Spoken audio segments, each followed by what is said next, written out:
우리 함께 오늘 하나님이 주시는 말씀 읽도록 하겠습니다. 출애굽기 3장 13절로부터 14절까지 말씀입니다. 우리 찾으셨으면 한 목소리로 읽도록 하겠습니다. 시작. 모세가 하나님께 아뢰되 내가 이스라엘 자손에게 가서 이르기를 너희 조상의 하나님이 나를 너희에게 보내셨다 하면 그들이 내게 묻기를 그의 이름이 무엇이냐 하리니 내가 무엇이라고 그들에게 말하리이까. 하나님이 모세에게 이르시되 나는 스스로 있는 자이니라. 또 이르시되 너는 이스라엘 자손에게 이같이 이르기를 스스로 있는 자가 나를 너희에게 보내셨다 하라. 아멘. 여러분, 하나님께서는 우리에게 말씀을 주셨습니다. 창세기부터 계시록 끝까지 말씀은 다 내 안에서 이루어지는 약속으로 주신 말씀입니다. 그러니까 이 말씀은 내 안에 이루어지기 위해서 주셨다라는 것이에요. 또 나에게 되어지기 위해서 주신 것입니다. 그러므로 오늘 이 말씀 안에 살아가는 자들의 삶은 어떠한 삶입니까? 이 말씀이 내 안에 이루어지는 삶을 살아가는 것이. 우리의 삶은 어떤 삶이에요? 말씀이, 주신 말씀이 이루어지기 위한 삶입니다. 그래서 우리의 이 한평생은 하나님의 말씀이 이루어지는 그 과정으로서 보내는 것입니다. 말씀이 없는 삶은 이루어질 것이 있을까요? 없을까요? 어떤 것도 이루어질 것이 없어요. 이 땅에서 잠깐이면 있다가 없어질 것 같은 것들은 마치 이룬 것처럼 우리가 살아갈지 모르지만 진정으로 하나님이 우리에게 이루시고자 하신 것은 이루어질 수 없는 것이죠. 어떤 삶이요? 말씀이 없는 삶. 그렇지만 하나님이 우리에게 말씀을 주시고 그 말씀으로 말미암아 살아가는 삶은 그 말씀이 이루어지는 삶이 되는 것입니다. 그것이 가장 복 있는 자의 삶인 것이죠. 그러니까 우리가 말씀을 지식적으로 많이 안다고 해서 그 말씀이 생명되고 이루어지는 것은 아니죠. 그 말씀이 정말 살아있는 말씀이 될 때에 내 삶 가운데 살아있는 말씀이 될 때 진짜 경험하는 그 말씀을 안다라고 하는 것이죠. 우리는 왜 교회에 나오기 시작했습니까? 내가 죽으면 어떤 세상이 있을 거야. 천국이 있을 거야. 그 믿음 가지고 교회에 나오고 예배당에 나와서 우리가 예배하는 것이죠. 그런데요, 하나님이 이루어지라고 우리에게 주신 말씀이 우리가 사는 이곳에서부터 경험되고 보장받지 못하면, 여기에서 이루어진 말씀으로 보장받지 못하면 그 보장도 못 받은 말씀 가지고 천국에 간다는 건 있을 수가 없는 일이죠. 말씀은 어디에서 이루어져요? 우리 인생이 펼쳐진 건 무엇하기 위해서 펼쳐졌다고요? 하나님의 말씀이 이루어지기 위해서. 그러니까 하나님의 말씀은 어디서 경험하고 이루는 것이냐면 우리의 삶 가운데 우리가 있는 이곳에서 이루어지고 경험하는 것이에요. 이루어지라고 주신 말씀이 내 안에 경험되지 않으면, 그 말씀으로 이곳에서부터 내가 보장받지 않으면 내가 죽어서 무엇인가 있겠지 하는 그것은 허상일 뿐인 것이죠. 내가 육신이 있는 동안에 하나님 말씀 경험하지 못하면 그 영혼을 누가 보장해 주겠습니까? 여기에서 삶은 그 말씀이 이루어지기 위한 삶이에요. 그러므로 우리는 이곳에서부터 육체를 입고 사는 이 시간대에 이미 영원이라는 세계의 입성에 있어야 합니다. 그리고 그 살아있음을 나타내고 비춰낼 수 있어야지 거기에서도 있게 되는 것입니다. 그렇다면 오늘 하나님의 말씀을 내가 들었다면, 하나님이 나에게 이루시고자 하는 그 말씀을 받았다면 그 말씀으로 인해 내 안과 밖의 모든 삶에는 움직임이 있어야 하는 것이죠. 무엇인가 그 말씀으로 말미암아 움직이는 흔적을 반드시 봐야 하는 것입니다. 하나님의 말씀이 이루어지는 삶이 되시길 주님의 이름으로 축복합니다. 이 모든 말씀은 진실로 저와 여러분에게 이루시기 위하여서 주시는 것이에요. 육체의 이 기회를 정말 하나님의 말씀이 이루어지는 그 기회로 삼으시기를 주님의 이름으로 축복합니다. 오늘 말씀에서 모세가 하나님께 아뢰죠. 내가 이스라엘 자손에게 가서 이르기를 너희 조상의 하나님이 나를 너희에게 보내셨다 하면 그들이 내게 묻기를 그의 이름이 무엇이냐 하리니 내가 무엇이라고 그들에게 말하리이까? 이렇게 질문했을 때 하나님이 무엇이라고 말씀하시냐면 하나님이 모세에게 했을 때 나는 스스로 있는 자이니라 이렇게 말씀하셨어요. 스스로 있는 자가 어떠한 의미일까요? 우리 한번 다음 페이지 보여주시면 에흐예, 아쉐르, 에흐예 이런 의미죠. 근데 이 에흐예라는 것은 이 기본형이 하야입니다.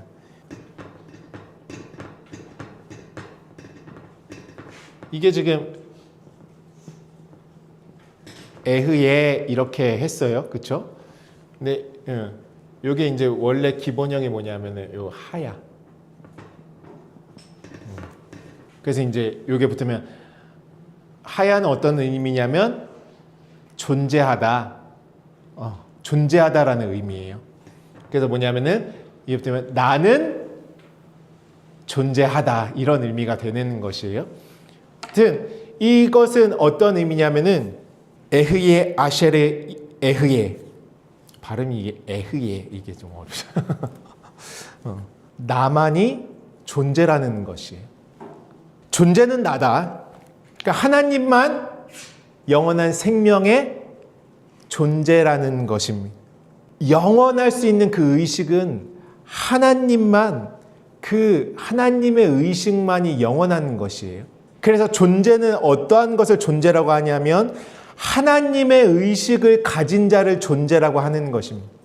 사람들은 이 세상에서 경험한 모든 그 생각들의 집합체를 실상이고 실체라고 생각합니다. 성경에서는 그것은 안개와 같다. 있는 것 같지만 없는 것이다. 이렇게 말하죠. 영원한 생명의 의식, 그 존재는 하나님밖에 없다라는 것이 하나님만이 존재다. 그래서 우리도 진리로 나아져야지 그 온전한 새롭게 나아진 거듭남의 존재로서 그분과 하나 되어 있게 되는 것입니다. 우리는 좀 약간 아리송하신 분들 있으실 것 같아요. 우리는 영원한 세계에서 육체로 사는 자들은 존재예요, 아니에요? 내가 있는데 왜 존재가 아니라 그래? 하나님이 우리를 뭐라고 하셨죠? 잠깐 있다가 없어지는 안개다. 없는 것이라고 말씀하시는 것이. 그러니까 하나님의 생명만 영원하고 하나님의 의식만 영원한 것이. 그러므로 여러분 구원이라는 것은 무엇입니까? 영원하신 하나님을 내 안에 아로 새겨 넣는 것이 구원이에요. 그분만 존재되는 그분의 의식으로 내가 함께 깨어나지는 것이 구원이에요. 그것이 영원한 존재로서의 생명이라고 하는 것이. 하나님이 무엇이라고 말씀하셨어요? 나는 존재다. 나만이 참 존재라 이렇게 말씀하시는 것이에요. 그러므로 그 영원한 존재됨에 하나님의 그 생명을 내 안에 새기고 새겨서 그분과 내가 짝으로서 온전한 하나됨을 이룰 때에 우리도 영원한 생명의 존재가 되는 것입니다. 그것이 하야 아쉐르 하야 이 의미인 것이죠. 그래서 성경에서 창조의 남자와 여자를 만드시고 할 때 남자가 자카르라는 단어를 사용했죠. 그 남자라는 자카르는 어떤 의미였습니까? 그쵸. 새기다, 기억하다, 기록하다라는 의미였어요. 그 남자로서 그 신랑으로서 말씀이 육신을 입고 오신 분이 누구세요?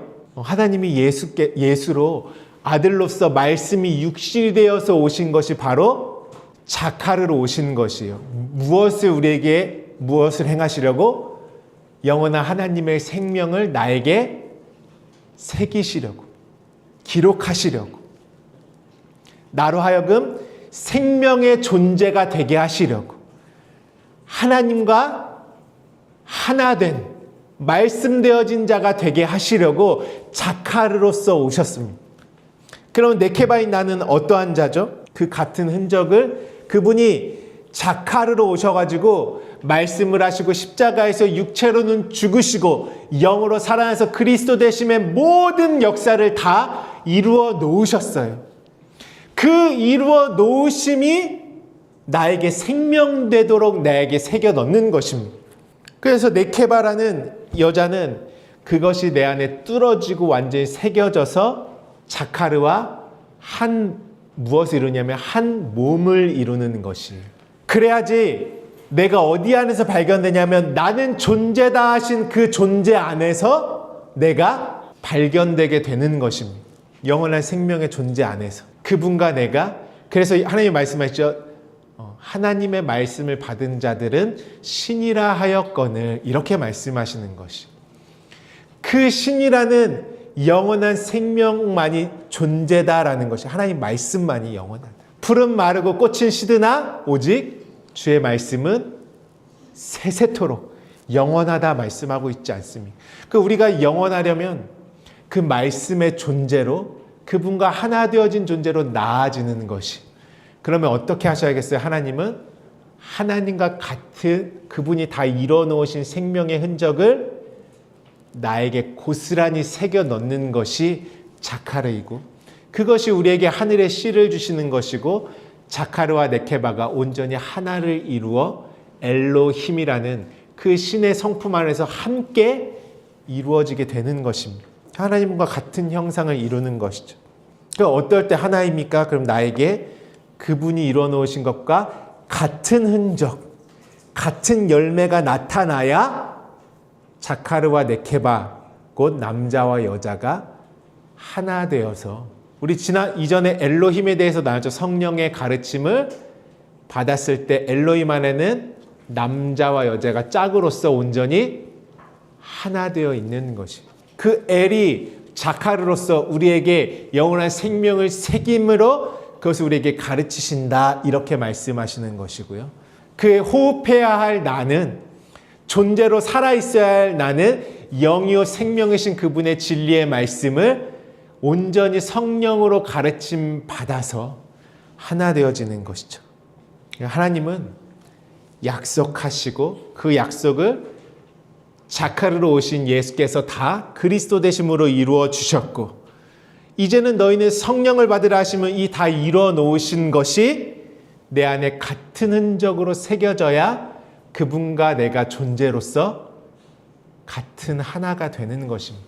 그래서 창세기 2장 21절로부터 24절 말씀에 오늘 말씀 잘 이해하시기를 축복합니다. 제가 읽어볼게요.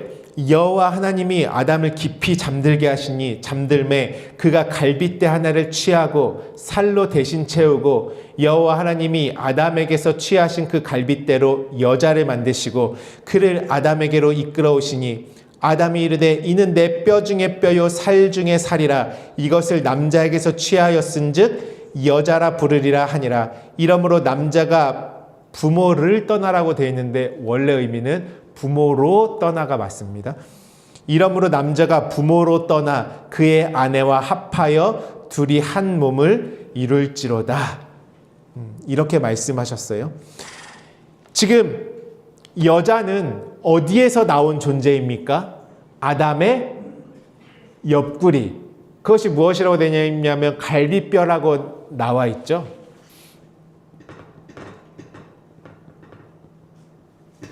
갈비뼈. 이 이제 원어로는 첼라라고 하죠. 첼라는 어떤 의미가 있냐면 우리는 이제 갈비뼈만 생각하는데요. 사람에게 쓸 때는 옆구리. 그 다음에 측면. 그 다음에 어떤 건축, 성전에서 쓸 때에는 측면, 방. 이렇게 사용해요. 갈비뼈가 어떤 의미라고요? 그러니까 여자는 아담의 어디서 나온 존재예요? 옆구리에서 나온 존재, 여자는. 그러니까 아담과 아담 안에서 나아져야지 뭐가 될까요? 남자와 여자가 하나인 것이에요. 그래서 뭐라고 고백하냐면 아담이 이는 내 뼈 중에 뼈요 살 중에 살이라. 너와 나는 같은 흔적이라는 것이에요. 우리는 같은 흔적으로 있어. 여러분, 성전을 우리가 볼 때에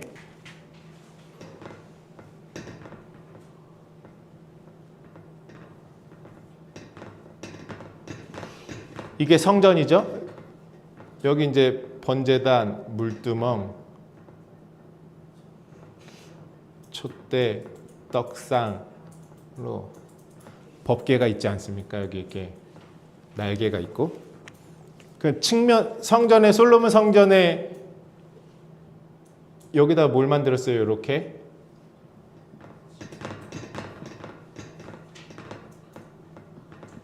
측면 방을 다 만들어 놨잖아요. 솔로몬 성전에. 이걸 뭐라고 했냐면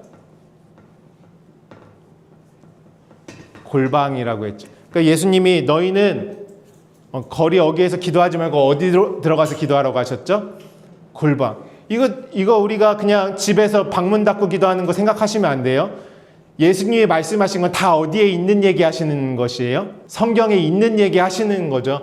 성경에 골방이 어디 있었어요? 솔로몬 성전에 보니까 성소와 지성소에 쭉 들어가면서 이거를 뭐라고 하냐면 성경에서 뭐라고 하냐면 측면방이라고 했죠.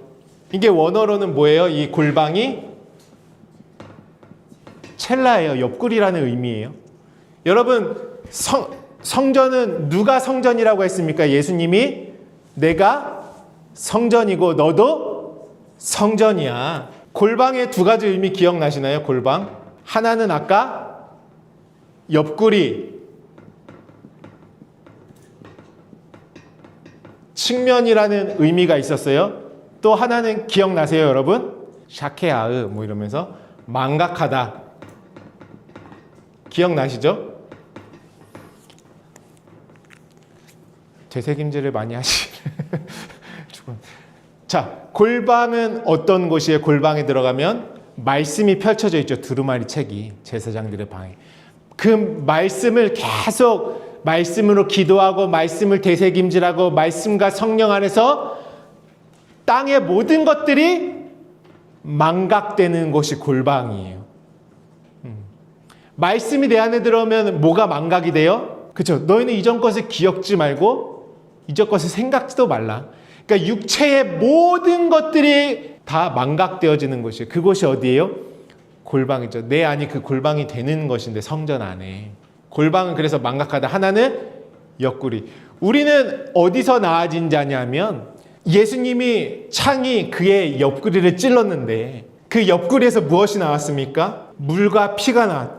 그러니까 성경에서 허벅지를 찔렀더니 물과 피가 나왔다 이렇게 말하지 않고 엉덩이를 찔렀더니 물과 피가 나왔다고 하지 않고 어디를 찔렀더니 물과 피가 나왔다고 하셨어요? 옆구리를 찔렀더니 물과 피가 나오더라. 그 물과 피는 다 무엇입니까? 우리에게 흘려 보내주시는 반석을, 구약에서 반석이 깨지니까 그 안에서 생수가 나온 것처럼 이제 눈에 보이는 예수가 죽고 그 안에서 진리의 생명수가 터져 나오는 것을 말씀하는 것이에요. 우리는 무엇으로 나아지냐면 그의 옆구리에서 진리의 말씀으로 나아진 존재들이 되는 것이. 그래서 아담이 정말 그 자카르라는 이 땅의 육체를 입고 아담으로 오신 이가 오늘 그 진리의 말씀, 옆구리에서 있는 진리의 말씀을 나에게 넘겨주시자 나는 어디서 나아진 자가 되는 것이에요? 아담의 옆구리. 우리는 어디서 거듭납니까? 골방에서 거듭나는 것이. 그곳에서 물과 피, 진리의 말씀으로 새로 나아진 자들이 되는 것이. 그러면 나는 무엇이 되면 이는 내 뼈 중에 뼈요 살 중에 살이야. 그 어떤 의미겠어요? 너와 나는 같은 흔적으로 하나야, 이런 의미죠. 그러니까 이 여자는 자카르, 아담으로 오신 그 옆구리에서 물과 피로써 나아진 그분과 한 몸 된 존재인 것이. 우리를 서신서에서는, 신약에서는 사도들의 글에서는 무엇이라 하냐면 그리스도의 몸이다. 그의 지체다. 너희도 그와 같은 성전이다. 그렇게 말씀하고 계시죠. 그러니까 아담은 지금 그 여자를 옆구리에서 낳아서 그 물과 피로써 낳아진 존재로 이는 내 뼈 중에 뼈요 살 중에 살이다. 이렇게 말했어요. 그러면 이 고백을 누구도 하셔야 돼요? 나도 하고 그분도 이 고백을 나한테 해주셔야 되잖아요. 나 혼자서 저는 주님의 뼈 중에 뼈 살 중에 살. 근데 주님이 너에게는 흔적이 없어. 나랑 다른 흔적이잖아. 그럼 같아요? 달라요? 그분이 나에게 말씀해 주셔야 되잖아요. 이는 내 뼈 중에 뼈요 살. 그럼 너는 나와 흔적으로 같은 하나야. 이 말씀 해주셔야 되는 것이죠. 예수님도 이 말씀을 하셨다는 것이 어디서요? 누가복음에서. 누가복음 24장 39절 한번 가볼까요? 우리 이 말씀 함께 읽어보도록 하겠습니다. 누가복음 24장 39절 시작. 내 손과 발을 보고 나인 줄 알라. 또 나를 만져보라. 영은 살과 뼈가 없으되 너희 보는 바와 같이 나는 있느니라 말씀하셨어요. 여러분, 이게 우리는 이 육신의 안경으로만 이 성경을 보면 자꾸 진짜 주님이 2000년 전에 살아나셔서 죽었다가 살아나셨어요. 여기에만 이렇게 꽂혀 있잖아요. 지금 예수님이 부활하셔서 자신의 몸을 보여주고 계신 것은 누구를 염두에 두고 지금 이 말씀까지 다 하고 계시는 것이에요? 나까지, 그 부활 안에 그분과 한 몸을 이룬 나까지 포함시켜서 주님이 나를 염두에 두고 하시는 말씀이에요, 지금. 진짜. 그래서 도마는 만져봤어요? 안 만져봤어요? 안 만져봤잖아요. 왜 만져봤다? 다시 잘 읽어보세요. 만져보지 않고 예수님은 만져보라 그랬는데 거기 이제 나중에 제가 설교할 거예요. 도마의 눈이 호라오 됐어요, 거기서. 그래서 그분의 의미를, 말의 의미를 깨달아 안 것이. 자꾸만 우리는 그래서 예수님이 진짜 살과 뼈가 있게 살아났어, 이것이 아니라 오늘 아담이 뭐라고 했어요, 지금? 이는 내 뼈 중에 뼈요 살 중에 살. 예수님이 뭐라고 하세요? 나는 살과 뼈가 있다라고 지금 말씀하고 계시잖아요. 그럼 예수님이 죽으시고 부활하셨다는 것은 누가 함께 동참해야 될 일입니까? 내가 함께 동참해야 될 일이죠. 그래서 바울이 이렇게 가죠. 내가 그리스도와 함께 십자가에 못 박혔나니 이제는 내가 산 것이 아니요 내 안에 그리스도께서 사시는 것이니라. 이렇게 말씀하고 있어요. 그러면 십자가에 못 박히기 이전에는 주님과 나는 완전히 다른 세상에 그냥 아예 나눠져 있는 사이였어요. 그분과 나는. 근데 우리의 존재는 처음에 약속 안에서부터 하나 되어지기 위해 있는 존재예요. 그 하나 되어짐을 이루기 위해서 하나님은 십자가를 통과하시는 것이에요. 너희가 육체로만 보고 있기 때문에, 땅의 것으로만 있기 때문에 보이지 않는 차원이 다른 그 수준에서 나와 너가 하나 될 수가 없구나. 그분이 육체를 입고 오셔서 육체로 있는 모든 것들을 다 쌓아안고 죽고 부활하신 그 흔적을 다 이루어 놓으셨어요. 그럼 그 안에 참여하는 자들이 예수와 함께 육체로는 죽고 정말 영으로선 살아난 자가 되었을 때에는 오늘 나는 어떤 자냐면 아담의 옆구리에서 나아진 자가 되는 것이, 십자가는 옆구리에서 물과 피를 쏟으신 십자가는 거기서 누가 태어나는 곳입니까? 내가 그분과 하나로 태어나지는 곳이에요. 그 주님이 아담과 같은 고백을 하고 있는 것이에요. 성경은 절대 분리될 수가 없습니다. 창세기의 약속으로 주신 모든 것은 그분이 이루실 수밖에 없어요. 옛날에 저 주일학교 다닐 때는 그래서 남자는 갈비뼈가 하나 부족하잖아. 선생님이 막 이렇게 짚어주면서 개수를 세봐. 부족할 거야. 막 이러면서. 그래서 여자가 남자에게 낫다니까. 그 뭐예요? 그냥 육체로만 이해한 거예요. 그러니까 남자들이 여자들 위에 막 군림하려고 그러고 막 여자들은 교회에서 아무 말도 하지 말라 그러고 막 목사 안수도 안 주고 어떤 교단에서는 말씀을 이상하게 해서 풀어가는 계속 끝에 가니까 하나님과 나는, 하나님 여기 계시되 나는 저기가 있는 거예요. 이 이는 내 뼈 중에 뼈요 살 중에 살은 어디서 성취되냐면 십자가에서 그분의 진리의 말씀으로 같은 흔적으로 내가 나아졌을 때에 그 예수님이 말씀하시는 거예요. 영은 살과 뼈가 없을 때 너희 보는 것과 같이 나는 있어. 이건 어떤 의미예요? 너와 내가 하나로 있어. 너는 나의 그리스도가 머리된 지체로서 있어. 거기 함께 호흡하는 자로서 있어. 이는 내 뼈 중에 뼈요 살 중에 살이다. 그 부활을 말씀하고 계시는 것이. 그러면 나는 그리스도가 머리 되시고 나는 그의 지체 곧 몸이 되어서 온전한 하나를 이루는 것입니다. 왜 하나라고 합니까? 그분이 다 이뤄놓으신 것과 내가 같은 흔적으로 되어 있을 때 하나라고 하는 것이. 그래서 오늘 하나님이 말씀하시죠. 모세에게 나는 스스로 있는 자야 이 말씀하시기 전에 그 떨기나무에 불이 붙은 장면을 먼저 목격하게 하시고 그곳에서 내 발의 신을 벗어라.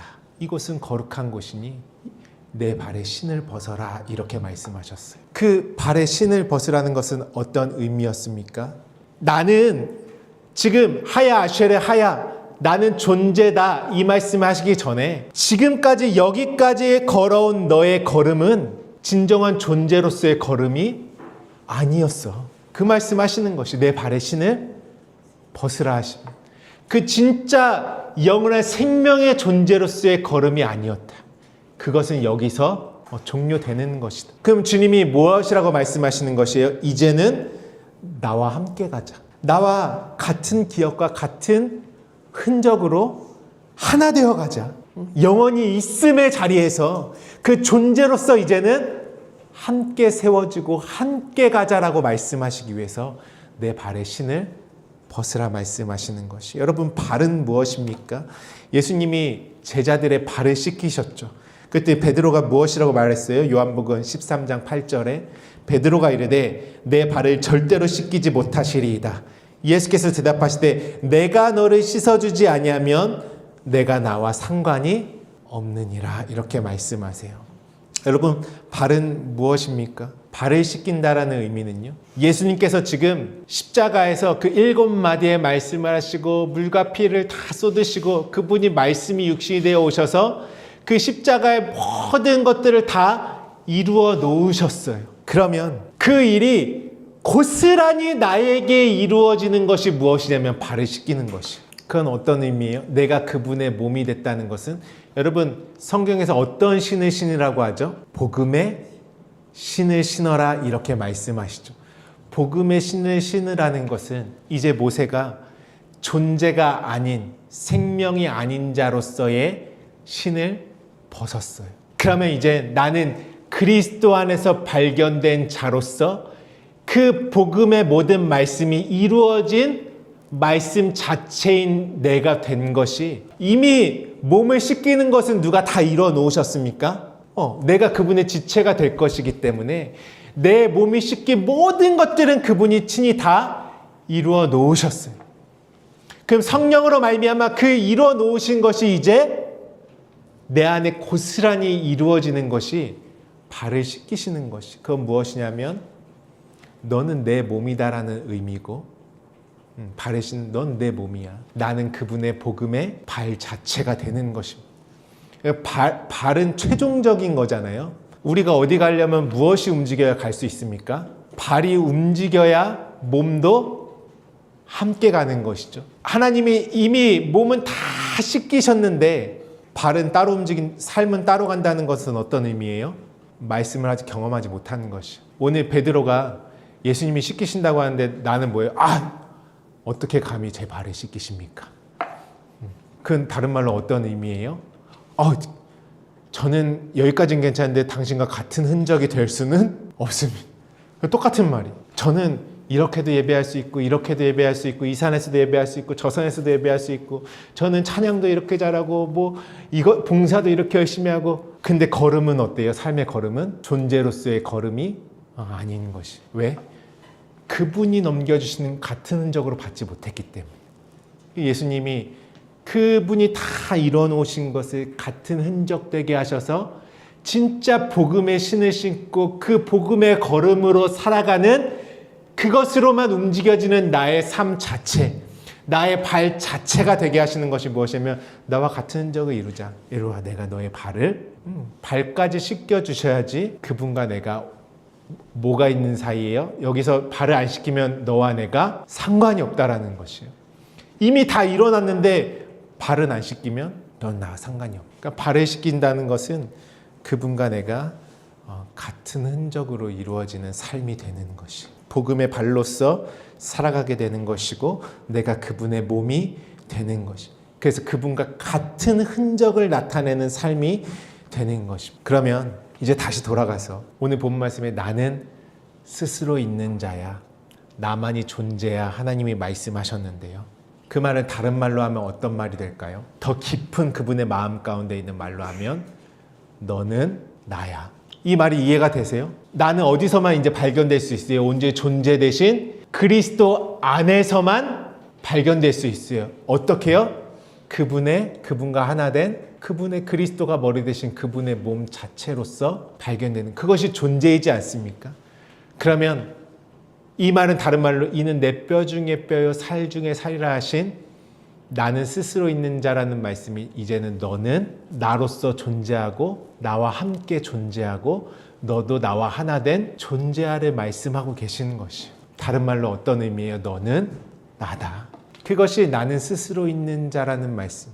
하나님이 나만이 스스로 있는 전능한 존재다. 그러니 나에게 다 복종해라. 이 말씀으로 자신을 과시하려고 나타내신 것이 아니라 결국에는 그분만 존재됨인데 너도 내 안에서만 존재로 나올 수 있어. 이 말씀을 하고 계시는 것이죠. 우리는 그분과 같은 기억과 같은 흔적으로만 그분과 하나 된 생명으로서의 존재를 이룰 수가 있습니다.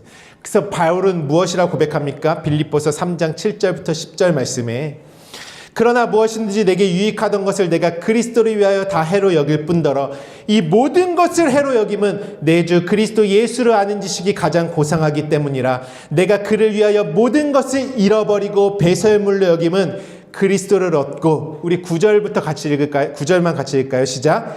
그 안에서 발견되려 함이니 내가 가진 은혜 율법에서 난 것이 아니요 오직 그리스도를 믿음으로 말미암은 것이니 곧 믿음으로 하나님께로부터 난 의라.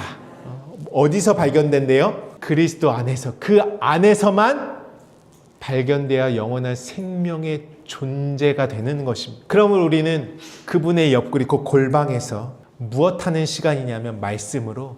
골방은 이 땅에서부터 조성되어 있는 모든 흔적은 다 망각되어지고 그분이 오직 이뤄놓으신 그 같은 흔적으로만 새겨져서 나아지는 곳이 성전의 골방, 그 아담의 옆구리, 그것이 되는 것입니다.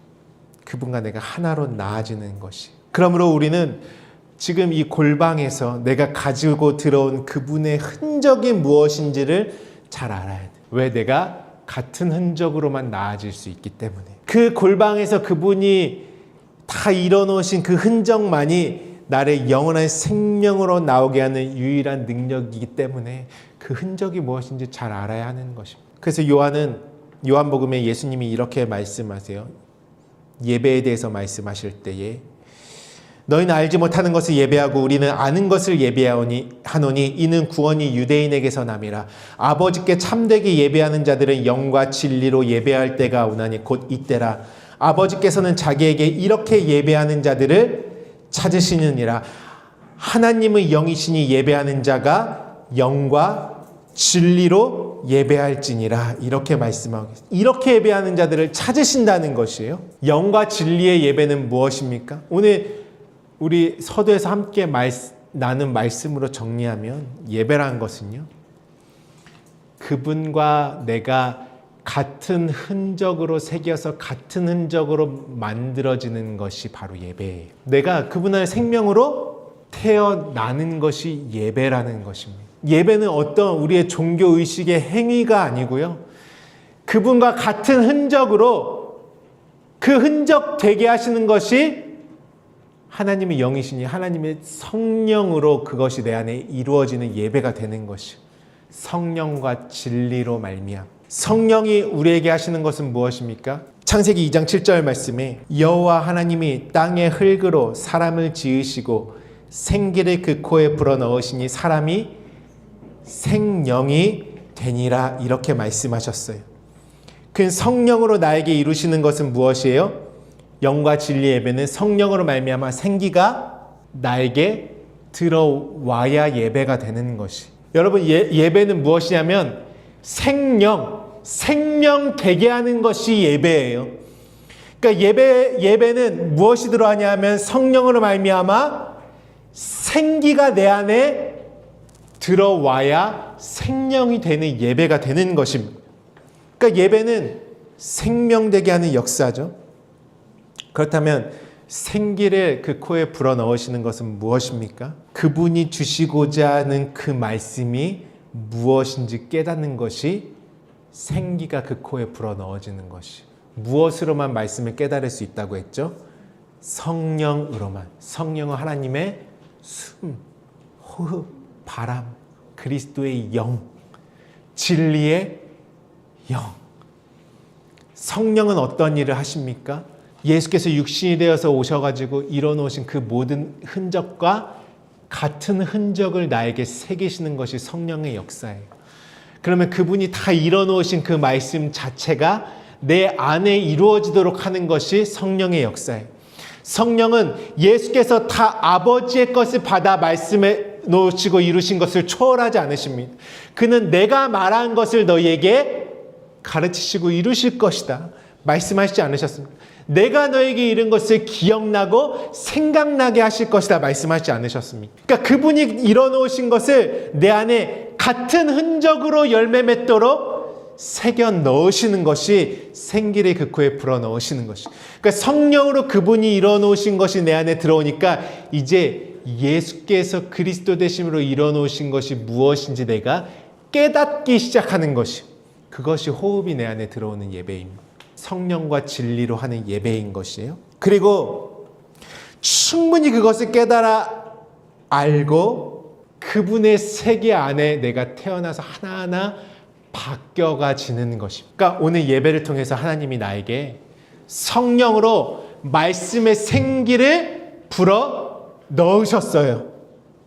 말씀을 깨닫게도 하시고 감격하게도 하시고 그분과 같은 말로 호흡하게 하셨어요. 나에게. 그러면 그 생기가 불어나온 나는 무엇이 돼야 됩니까? 생령이 돼야 되는 것이. 그러니까 오늘 이 예배 가운데 하나님이 생기를 나에게 불어넣으시면 나의 삶은 생령으로서의 삶이 되게 돼 있어요. 생기가 들어왔기 때문에 생령으로서 살아가는 것입니다. 여러분 예배가 그토록 중요해요. 그러니까 영과 진리의 예배는 그분이 이뤄놓으신 것을 같은 흔적되게 내 안에 자카르와 네케바로 하나 되게 새기고 새기는 시간이에요. 그것이 나에게 그분의 생기를 불어넣으시는 시간이에요. 그러니까 여러분 주일 예배가요 더 이상 우리에게는 어떤 이 땅에서 만들어 놓은 형식이 아니에요. 그러니까 우리가 뭐 삶의 예배가 중요하죠. 뭐 삶의 예배가 진짜 아니겠습니까? 아무리 말해도요. 주일 예배를 보면 그 사람의 삶을 그냥 뭐 그 사람이라 할 것도 나를 점검했을 때 내가 진짜 생기를 받는 예배로 보내는 자가 삶의 예배도 승리할 수 있는 것입니다. 생기가 들어와야 나는 한 주를 무엇으로 살아요? 생령으로 살아는 생기를 그 코에 불어넣으시니 사람이 생령이 되니라. 생기가 들어와야 우리는 생령으로서 살아가는데 주일에 예배 가운데 생기가 내 안에 공급받지 못하는 시간으로 그냥 그 한 주를 시작하게 되면 내 한 주는 어떤 삶이 되냐면 그냥 죽어있는 것과 같은 삶이 됩니다. 왜?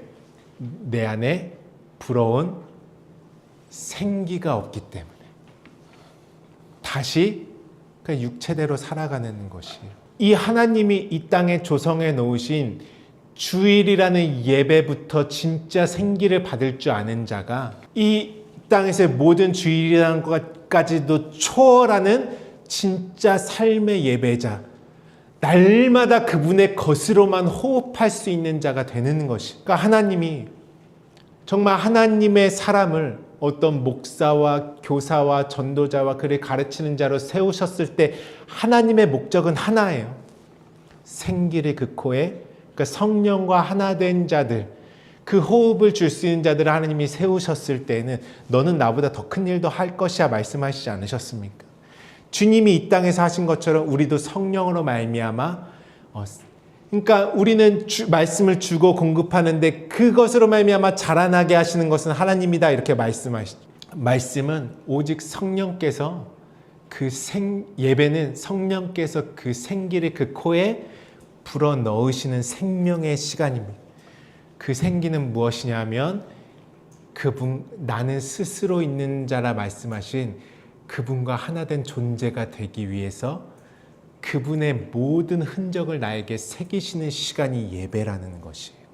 그러면 우리는 그 호흡을 주심으로 인해서 그분의 마음으로 생각하는 넓이와 깊이가 점점 더 커져가고 그 호흡으로 내가 바뀌어 나가고 왕성해지는 것입니다. 그러니까 완전한 생명으로 살아가게 하는 것이. 말씀을 주시면 나는 그것이 무엇돼야 돼요? 생명으로서 살아있는 것까지 돼야 나에게 주신 말씀도 내 안에 살았고 운동력 있는 말씀이 되는 것입니다. 근데 말씀이 선포되는 말씀이 그분이 이루어 놓으신 것과 다른 흔적이에요. 다 윤리와 어떤 도덕적인 이 땅의 것으로 바꾼 말씀은 우리에게 호흡이 됩니까? 그건 육체로도 알 수 있는 말씀이잖아요. 성령으로 깨달은 말씀만, 그래서 영과 진리로 하는 예배만 나에게 생기가 되고 나로 하여금 생명되게 하는 그 예배가 되는 것입니다. 그래서 주일에 생기를 불어넣어 주신 것을 받고 그 생명으로서 살아가게 하는 것이 예배인 것이에요. 예배는 그래서 겉으로만 드리는 것이 아닙니다. 그래서 내 육체가 있는 동안에 내가 하나님의 말씀을 받은 생명으로서 사라지고 있는지가 너무 중요한 것이에요. 살아있는 예배라는 것은 무엇입니까? 또 살아있는 예배자라는 것은 무엇입니까? 내가 성령으로 그의 말씀의 호흡을 받아 생명이 되었. 너는 진짜 너희들은 그 생명으로서 말씀에 살아있음 그 자체로 살아가고 있니? 하나님은 거기에 주목하시는 것이. 그러므로 성령의 호흡은 그 진리의 말씀의 내용이 내 안에 들어와 그 말씀의 소리가 내 안에 생명으로 들어와 반드시 나를 움직이는 움직임이 되어야 합니다. 말씀을 그림자와 허상으로 만들면 그 자체로 그냥 죽어있는 예배인 것이. 내 안에 어떠한 말씀이 있어야 됩니까? 살았고 운동력 있는 말씀의 역사가 그 호흡으로 말미암아 내 안에 살아있을 때에 우리 삶도 살아있는 생명으로서의 삶이 되는 것입니다. 그것은 무엇이에요? 말씀이 살아 숨쉬고 성령이 그 말씀으로 나를 이끌어 가시는 삶이 되는 것이. 지난주에 나눴던 더 이상 내가 두 마음에 나눠진 것으로 사는 것이 아니라 나에게 생기를 주신 그 사랑 하나로만 이루어진 삶 자체가 되는 것입니다. 그래서요 우리가 우리 노아 홍수 사건을 잠깐 우리가 함께 들여다보면 이 노아의 홍수의 역사, 이 물로 세례를 주는 이 모든 역사, 그것은 무엇이냐면 오늘 성령과 진리로 예배하는 가운데 우리에게 이제 땅에 숨쉬는 기운은 완전히 어떻게 해요? 죽이고 하늘의 호흡으로 살아나는 것을 가르쳐 주시는 것이 그 우리가 받는 세례, 노아의 홍수. 너희는 몇 날이 못 돼요? 성령으로 세례를 받을 것이다. 이렇게 말씀하시는 것이. 예배도 신앙생활도 삶도 우리는 더 이상 죽어있는 자로 사는 것이 아니라 성령의 호흡을 받는 그분과 같은 흔적의 같은 몸을 이룬 생명으로서 살아가는 삶이 되어야 하는 것이죠. 그렇게 되도록 하나님이 우리를 만드시는 것이. 그래서 창세기서에 보면 이 노아의 홍수 이야기를 하실 때에 노아의 방주에 무엇을 태웠느냐 이렇게 말씀하세요. 무엇을 그 안에 데리고 들어왔느냐. 창세기 7장 13절에 곧 그날에 노아와 그의 아들 셈, 함, 야벳 이렇게 말씀하시죠. 여기서 노아의 아내, 며느리 다 이것은 무엇이냐면 이샤 이렇게 되어 있습니다. 이시안의 여자라는 의미고, 여자는 어떤 의미냐면 씨를 받아야 할 존재. 그러니까 노아와 함께 있는 그 이시앗 여인들은 어떠한 자들로 들어가는 거예요? 씨를 받아야 될 나를 이야기하는 것이에요. 그리고 그 안에 셈과 함과 야벳이 들어가는 거예요. 셈과 함과 야벳은 노아의 방주 얘기 시작할 때부터 나오고, 방주 끝나도 바로 누가 등장해요? 셈과 함과 야벳.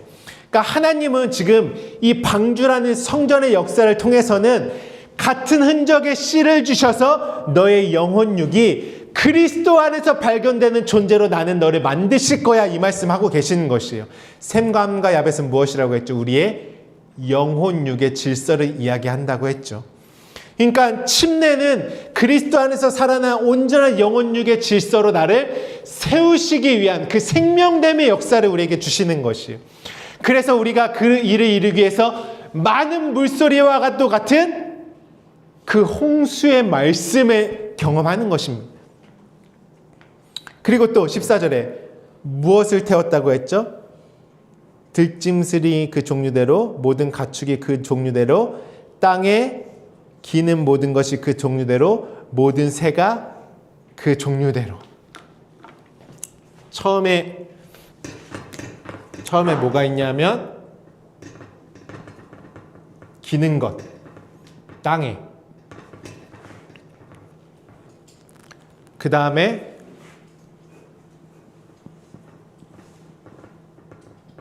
들짐승, 그 다음에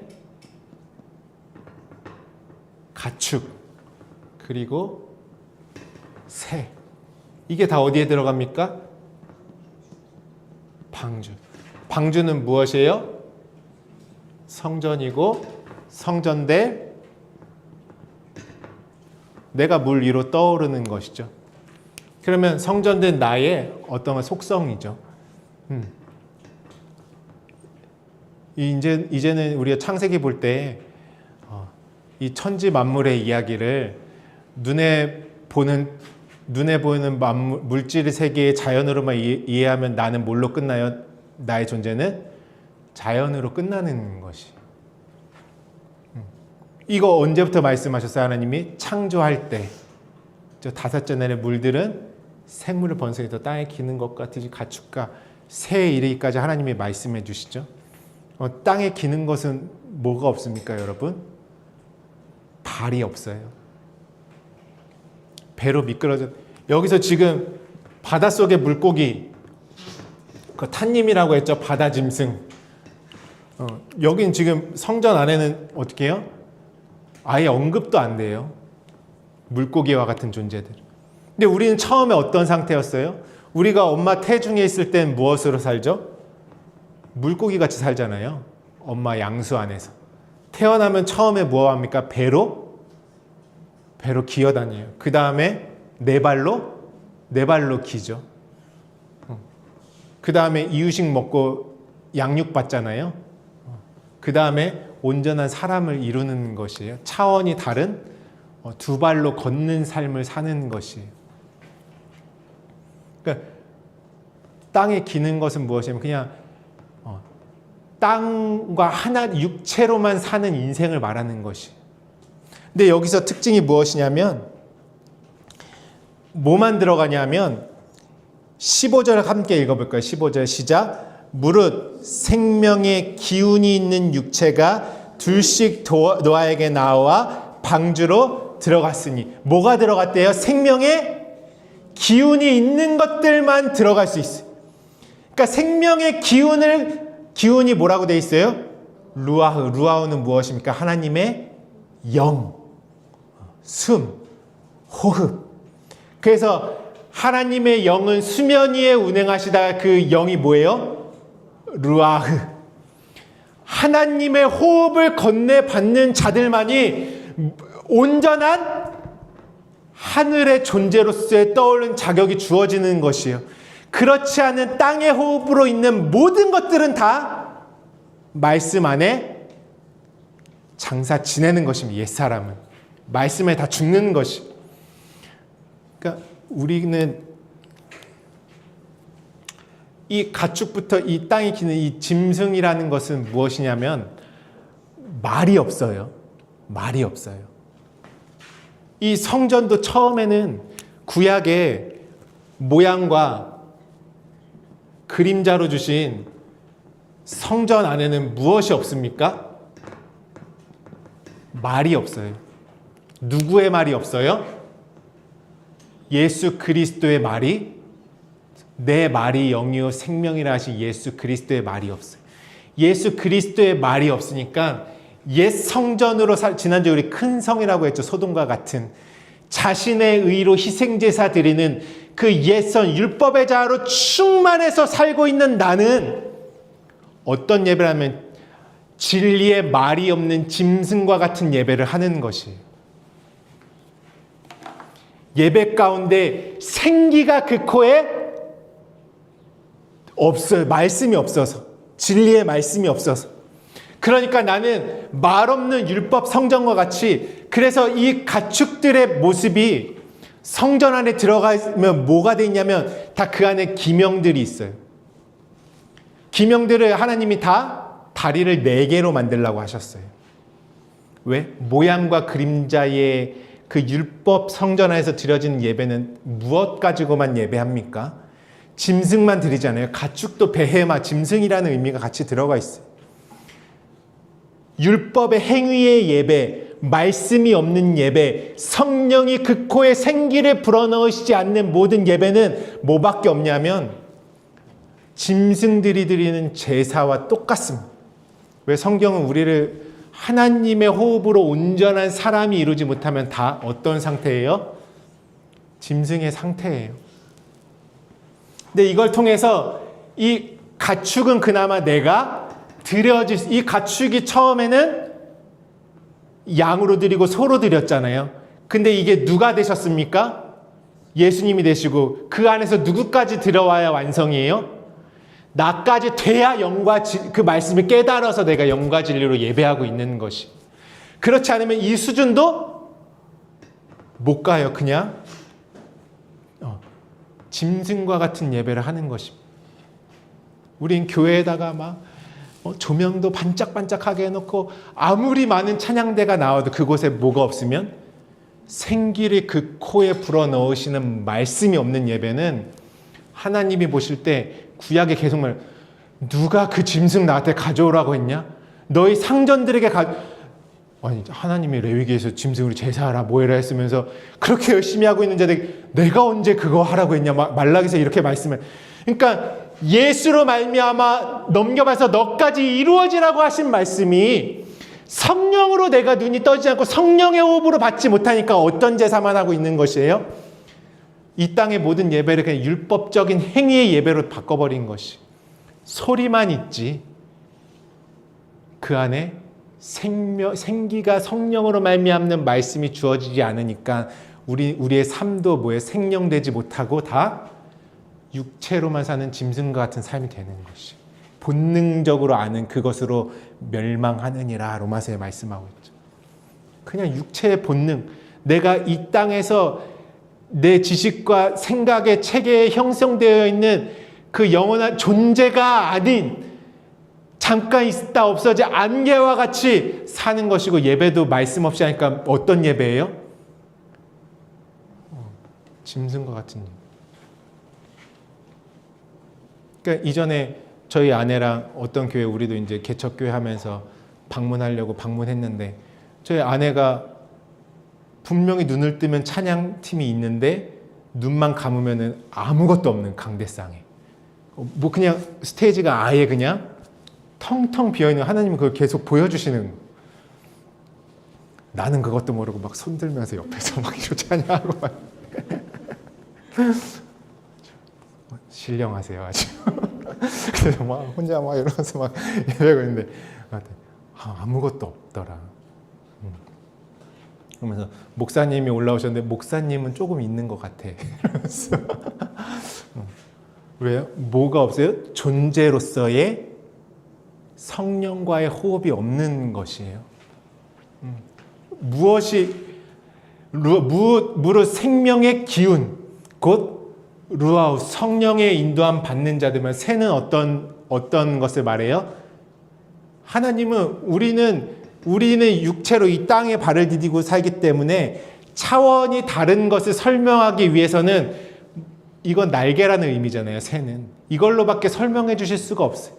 그래서 제사도 마지막에 뭘로 드려요? 집비둘기와 산비둘기. 이거는 차원이 다른 영과 진리의 예배를 말하는 것이죠. 그러니까 우리는 처음에 이방인으로 살 때는, 이 율법 세상에 살 때는 예배가 뭔지도 몰라.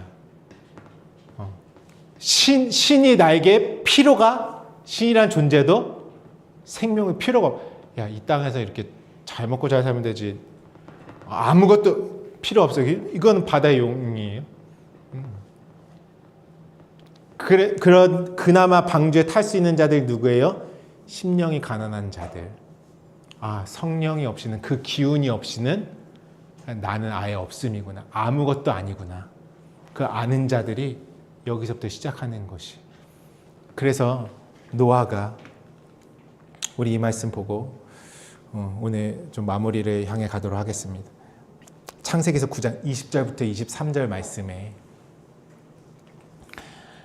노아가 농사를 시작하여 포도나무를 심었더니 이제 홍수가 끝나고 노아의 8일의 삶이 시작된 것이에요.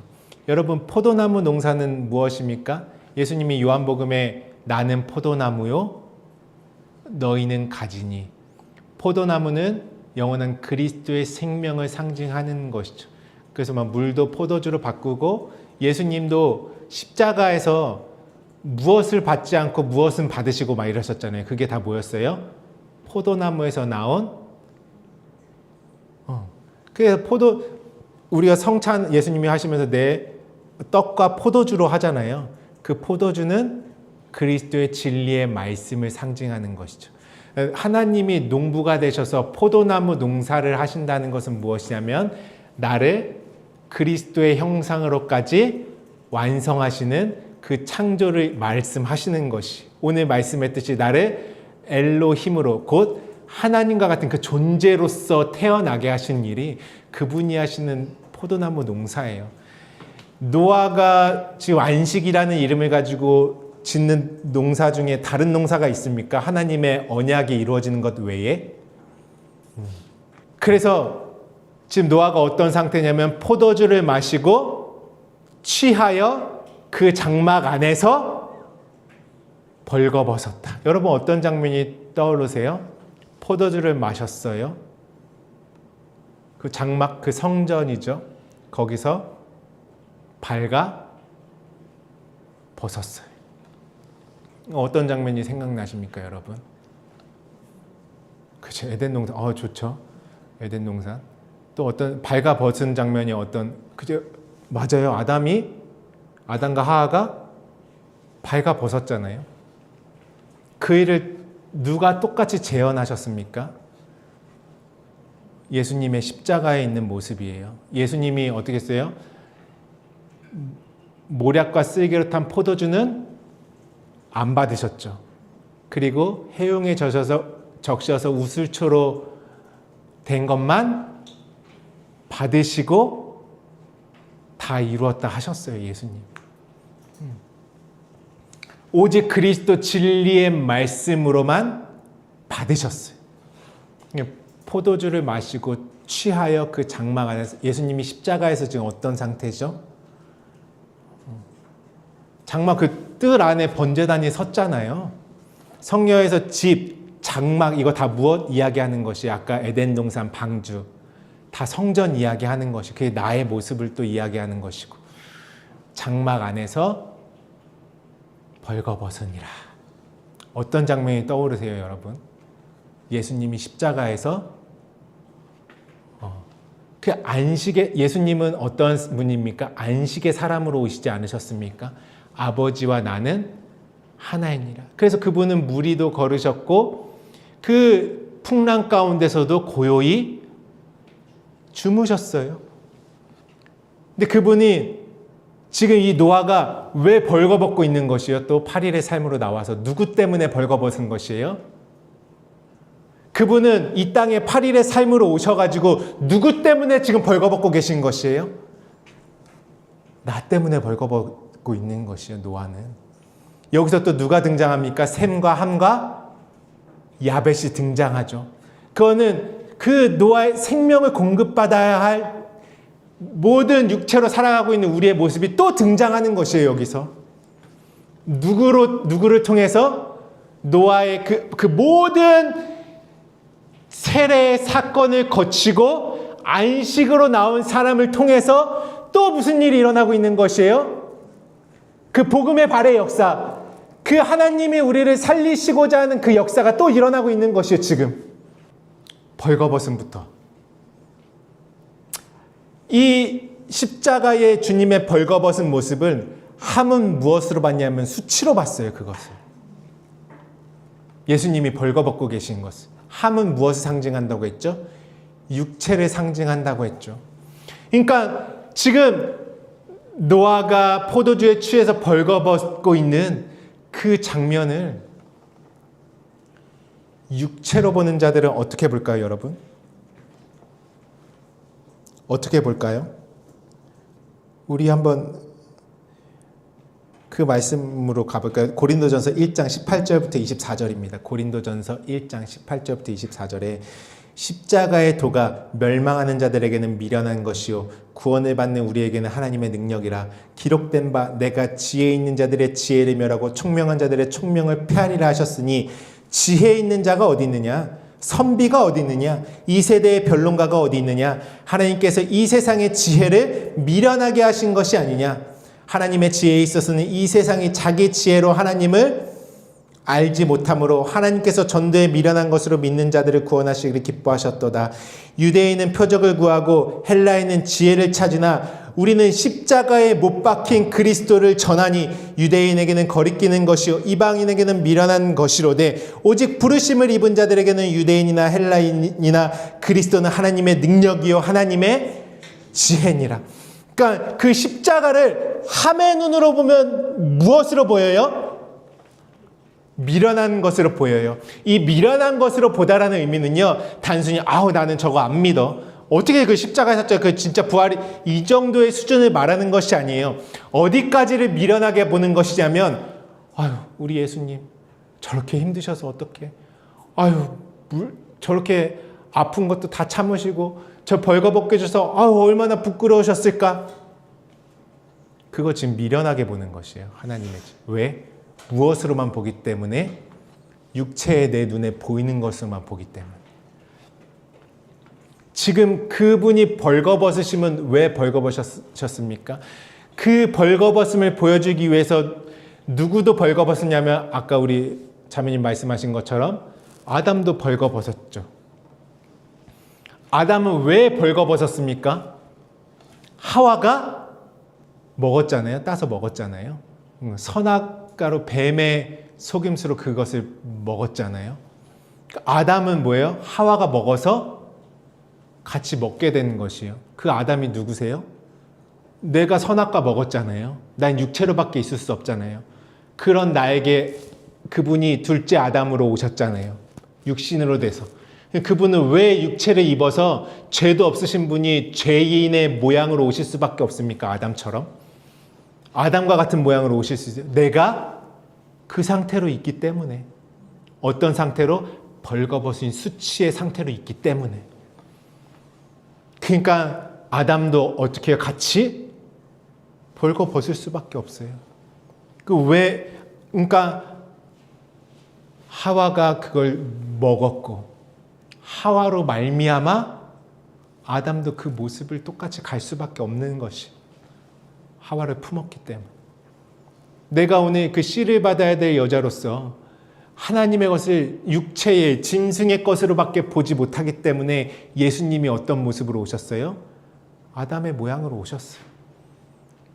나 때문에 지금 십자가에 못 박히셔서 누가 발가벗고 있기 때문에 그분도 발가벗으셨어요?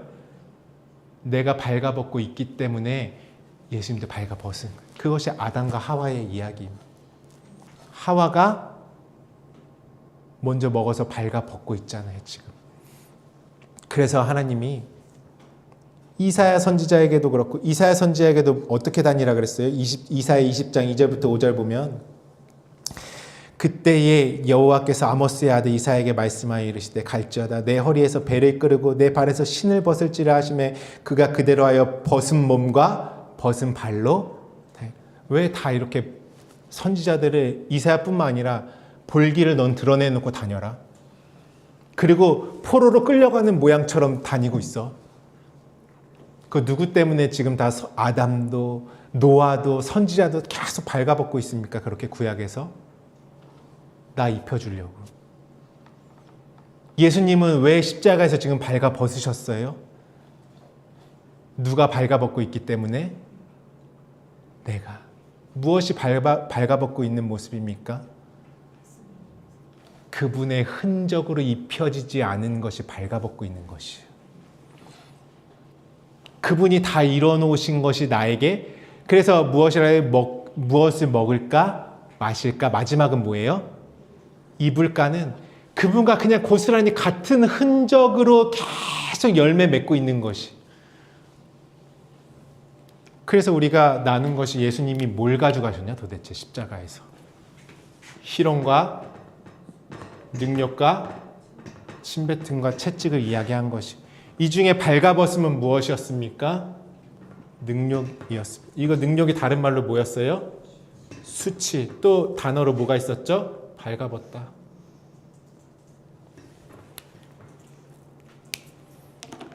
왜 주님은 다 발가벗겨지실 수밖에 없습니까?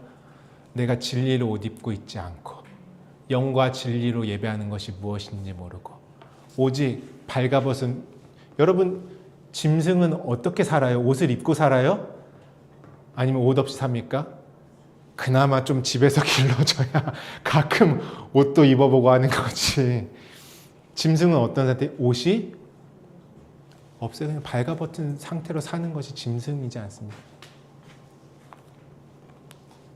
하나님이 바벨론 느부갓네살 왕한테 짐승처럼 살게 하셨잖아요. 너의 존재를 알라고. 발가벗었다는 것은 무엇이냐면 같은 흔적으로 되어 있지 않은 것이 발가벗은 상태예요. 계속 율법적인 사고방식으로 살아가고 있는 것. 아담도 노아도 이사야도 예수님도 지금 다 누구 때문에 발가벗고 있는 것입니까? 내 발가벗음 가져가시려고.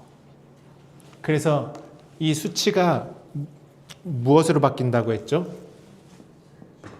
지혜로 바뀐다 그랬어요. 십자가를 딱 보니까, 함의 눈으로 보니까 수치야. 어떻게 저렇게 발가벗을 수 있어?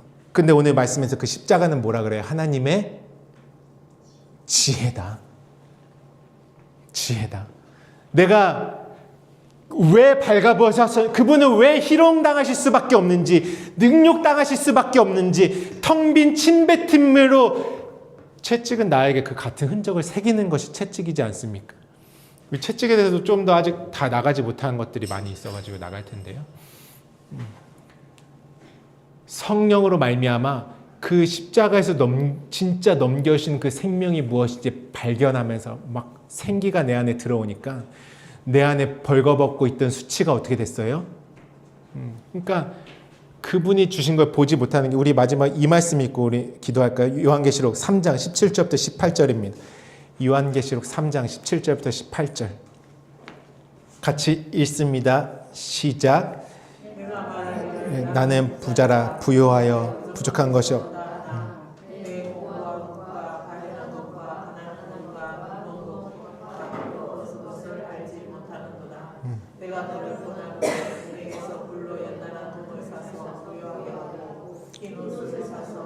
벌거벗은 수치를 보이지 않게 하고 안약을 사서 눈에 발라 보게 하라.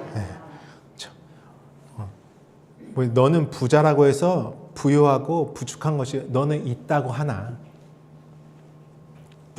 실상은 어떤 상태입니까? 가난하고 눈먹고 벌거벗은 상태. 율법만 붙들고 있는 것 수치임. 육체의 생각을 신뢰하는 것 수치임. 발가벗고 있는 거예요. 아담과 하와가 발가벗어서 율법의 그 무화과 나무로 자기를 가렸잖아요. 그러니까 하나님이 그거 벗기고 뭐 하셨어요? 가죽옷을 입혀주셨죠.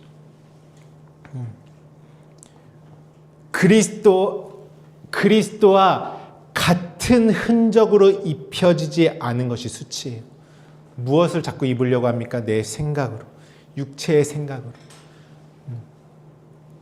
그래서 나는 부자라 부유하여. 내 생각, 내 계획, 내 뜻, 율법으로 가지고 있는 거, 나는 제사 방법도 다 알아. 하나님한테 이렇게 드려야지. 어디 감히 점 있고 흠 없는 것으로 드려. 너희 그거 헌금도 다 다려서 내고.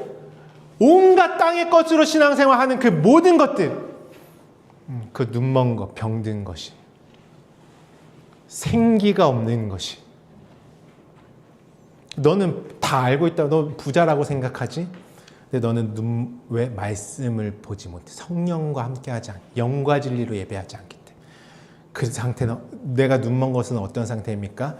벌거벗은 것. 그 예수님 왜 아담과 노아와 이사야 선지자도 또 에스겔 선지자도 예수님도 왜 벌거벗었습니까? 너의 그 벌거벗음을 십자가에 다 못 박겠다. 내가 싹 가져갈 것이야. 바울이 고백하죠. 예수님만 십자가에 못 박히셨습니까? 아니요. 내가 그리스도와 함께 십자가에 못 박혔나니. 이렇게 고백하는 것이요. 십자가는 누가 함께 못 박히는 곳입니까? 내가 못 박히시는 곳이요. 왜 그 못 박힘을 경험합니까? 그분의 같은 흔적으로 생기가 불어오게 하기 위해서. 신앙생활은 우리의 모든 수치를 지혜로 바꾸시는 것입니다.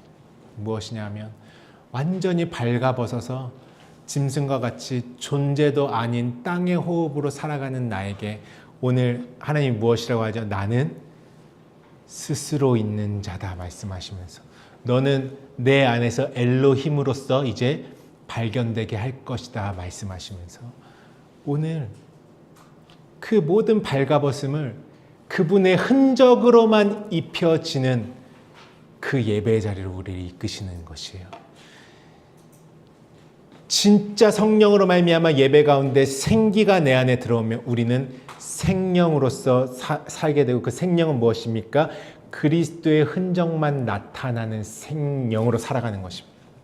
그것이 살아있는 것이, 그것이 영원한 것이, 그것이 없어지지 않는 것이, 이 땅에서 그분과 내가 함께 이루어놓은 것은 결단코 영원히 없어지지 않습니다. 왜냐하면 그분의 것으로 살아있는 것들이기 때문에 그렇습니다. 하나님 말씀하시죠. 눈에 보이는 것은 잠깐이요 보이지 않는 것은 영원하다 말씀하시고 너희의 잠깐 있는 것으로 살지 말고 육체를 신뢰하지 말고 성령으로 말미암아 영과 진리의 예배의 삶이 되라 우리에게 말씀하고 계십니다. 오늘 함께 기도하면 중요한 것은 무엇입니까? 이 예배를 마치고 갈 때에는 이 말씀이 내 삶에서 살아 있어야 됩니다. 그것이 생명의 삶이에요. 우리는 예수만 믿는 것이 아니에요. 예수께서 그리스도 되셨으니 그리스도가 내 안에서 역사하도록 하는 것이 우리의 신앙인 것이, 그것이 생명인 것이. 예수님은 다 말하고 가셨고 성령은 우리 안에 들어와서 그 호흡으로 그 모든 흔적을 우리의 삶의 과정을 통해 다 이루어내고 계십니다. 예수께서 주고 가신 말씀이 내 안에 완전히 되어지도록 해주시는 분이 성령 하나님의 역사, 그것이 우리에게 같은 흔적으로 만드시는 생기의 호흡이 되는 것이. 우리 삶에 여러분 더 이상 내가 수치로 여기는 삶이 있을 수가 있겠습니까? 내가 지금 수치로 이것 때문에 부끄럽고 이것 때문에 수치고 난 이것도 못하고 이거밖에 안 되고 하는 그 모든 생각은 누구의 생각이에요? 어디로부터 온 것이에요? 짐승의 생각들이에요. 은혜 없이 사는 자, 그분의 능력을 이미 우리의 모든 내 안에 진리로 채워지지 않음으로 말미암아 두 마음으로 살아갈 수밖에 없는 짐승과 같은 우리 모든 인생의 그 발가벗음의 수치를 다 가져가신 것이 그분의 흔적이라는 것입니다. 그럼 더 이상 내 삶에 수치라는 게 없는 것이에요. 우리는 수치가 없는 삶이죠. 왜요? 오늘도 내일도 성령께서 계속 나에게 그분이 이뤄놓으신 그 능력을 흔적으로 주시지 않습니까? 진짜 내가 수치로 느끼는 게 없어야 나는 뭐가 된 것이요? 생명이 된 거예요. 진짜 나의 모든 비웃음의 삶, 말씀을 비웃으니까 내 삶도 세상 신들이 비웃잖아요. 거꾸로 내가 헤아림으로 헤아림 받으면서 맨 어떻게 될까 두려워하는 그 비웃음의 삶이 이삭을 하나님이 실어주어서 이 기쁨이란 이름을 주시고 이제 너는 웃음이다라고 말씀해 주셨어요. 그것이 내 삶에 무엇 되었어요? 흔적이 되어버렸어요. 더 이상 우린 비웃음의 삶이 아무것도 내용 없는 침뱉음이 텅빔이라는 의미라고 했죠. 그냥 시들시들하고 텅 빈 것들. 예수님이 침뱉음도 다 내 안에 텅빔을 가져가셨잖아요. 그분이 침뱉음 당하심으로 말미암아 이제는 내 안에 텅 빔으로 혼돈과 공허로 텅 빔으로 시작했던 것이 내가 너를 충만으로 이끌 것이다. 여러분 짐승으로 드리는 그 예배가 보세요. 여러분 우리는 과거에 그 성막에서 드리는 제사를 생각할 때 막 뭔가 막 엄청난 일들이 벌어지고 막 근데 그곳에 실상 들어가면 얼마나 스산한 곳인지 아십니까? 생명이 없어서 적막하고 스산하고 육체의 피 비린내. 그러니까 하나님이 너희 손은 그 피 흘리는데 빠른 손들이야.